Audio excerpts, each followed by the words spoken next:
Our coverage with a big talker on social media right now.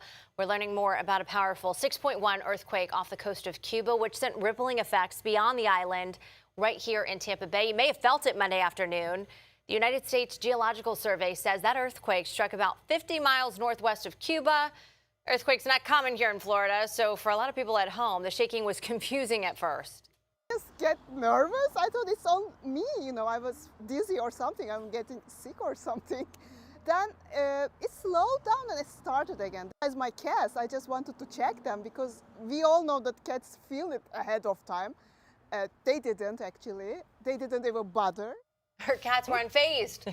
USGS says no reports of damage just yet, and they tell us it's very unlikely that a tsunami would develop. So that is some good news this morning. Absolutely. Right? We want to bring in meteorologist Courtney Jacobazzi. I didn't feel it, but I was in the gym.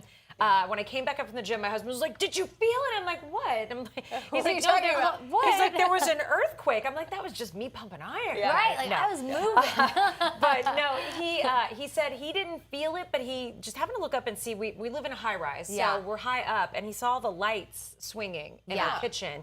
And because they're like hanging lights. And he's like, I was wondering what, because they were really moving. And he thought maybe there was some construction going on, like down on the roadway or something. Because sometimes you can feel shaking or, using like a sledgehammer or something. I think I napped right through it. Yep.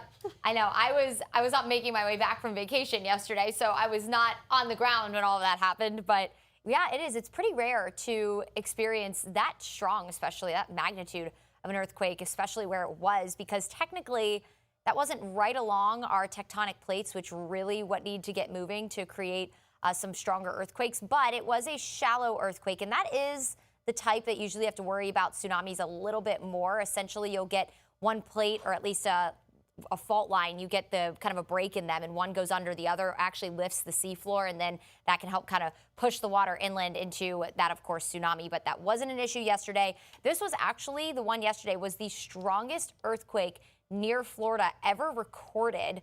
The last strongest one previous was in 2006 in, of course, what was then called the Gulf of Mexico, now the Gulf of America, at a 5.9 magnitude.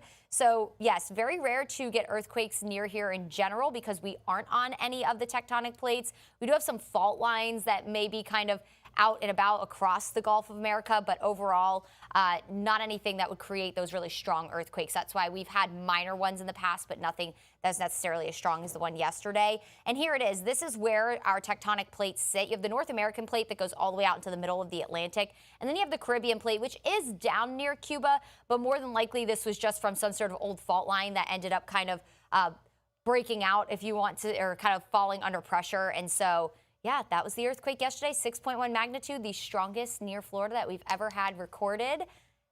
And we'll just, if you have any other reports of seeing movement, you felt it yesterday, let us know. We'd love to hear about it.